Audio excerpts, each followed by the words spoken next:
창세기 18장 17절부터 18절 말씀입니다. 여호와께서 이르시되 내가 하려는 것을 아브라함에게 숨기겠느냐. 아브라함은 강대한 나라가 되고 천하 만민은 그로 말미암아 복을 받게 될 것이 아니냐. 내가 그로 그 자식과 권속에게 명하여 여호와의 도를 지켜 의와 공도를 행하게 하려고 그를 택하였나니 이는 나 여호와가 아브라함에게 대하여 말한 일을 이루려 함이니라. 아멘. 그리고 오늘 성경 말씀에 아브라함을 찾아온 사람들끼리 이야기를 나누는데요. 우리가 이거를 아브라함에게 숨겨야 하나? 이야기하는 거 아니야? 우리가 뭐하러 아브라함에게 숨기냐?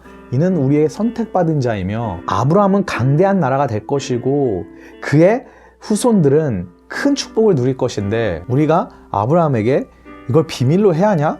하며 서로 디스커션 나누고 있었던 것입니다. 이때 우리는 아브라함에게 이런 비밀을 숨길 필요가 없다. 아브라함에게 드러나게 하자. 아브라함에게 가르쳐주자 라고 이야기합니다. 여러분, 하나님께로부터 선택받은 자, 하나님께로부터 은혜 받은 자는요, 크고 은밀한 일들을 하나님께서 알려주십니다. 그리고 그의 계획을 알려주시고요, 환난이라면 피할 방법을 찾게 하시고요, 축복이라면 그 축복을 누릴 수 있게끔 도와주시는 분입니다. 왕들이 항상 옆에 뒀던 건 예언자들입니다. 그게 뭐 크리스천적으로 얘기하면은 예언자지만 히브리 이스라엘 사람들은 예언자라고 하지만 그 외의 왕들은 점술가들이라고 했잖아요. 점을 치는 사람들이었습니다. 결론적으로 미래를 예언하는 사람들입니다. 왕은 왜 이들을 가까이 뒀을까요? 미래를 인간은 예측할 수 없기 때문에 신의 능력을 빌려야 했기 때문인 것입니다. 남유다가 신흥제국 바벨론과 원래 강대국이었던 이집트가 서로 싸우며 누가 이 시대의 대세냐라고 싸웠을 때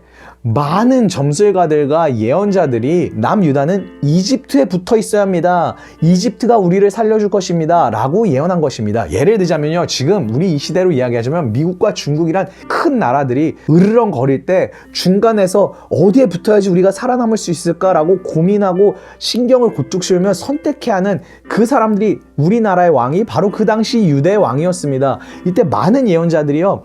거짓 예언자들이죠. 알지도 못하면서 이집트의 편을 들어야 한다고 이야기했지만 예레미야는 분명 하나님께서 바벨론을 들어 쓰실 것이라고 예언을 합니다. 친애굽 정권을 펼쳤던 남유다 정치인들과 기득권들한테 엄청 얻어맞습니다.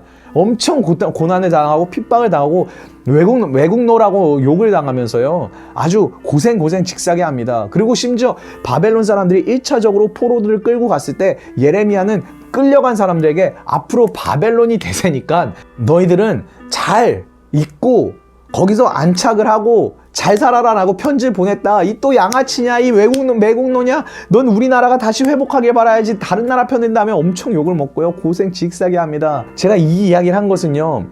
사람들이 이것이냐 저것이냐 우냐 좌냐 우냐 헷갈려 할 때 하나님의 사람들은 정확히 어떻게 될지 하나님께서 말씀하시고 그 환난을 피하게 하시고 또는 그 축복을 누리게 하신다는 것입니다. 아브라함에게 크고 은밀한 말씀을 이야기하시고요. 예레미야에게 이야기하시고요. 그 외 성경에 나오는 많은 선지자들에게 하나님께서 정확한 예언을 하시며 말씀을 하시며 크고 은밀한 것들을 가르쳐 주심으로 이 세상에 살아갈 때에 하나님의 은혜 속에 축복 속에 보호하심 속에 살아갈 수 있도록 이끄셨습니다. 여러분, 하나님 안에 거해 살아간다는 것, 하나님의 백성으로 살아간다는 것, 하나님께서 우리를 책임지시겠다는 것입니다. 아브라함이 하나님의 백성이니 하나님께서 아브라함을 책임지신 것처럼 우리 또한 하나님의 백성일 때 하나님께서 우리를 책임지실 것입니다. 여러분, 세상이 복잡하고 혼란스럽고 정치적으로 정말 시끄럽습니다. 그러나 우리가 좌냐 우냐 좌가 아니라 하나님에 속한 하나님의 백성이라는 확신을 가질 때 하나님께서 우리를 책임져 주시고 크고 은밀한 일들을 우리에게 알려주실 것이라는 것 믿는 그럼 저와 여러분이 되었으면 좋겠습니다.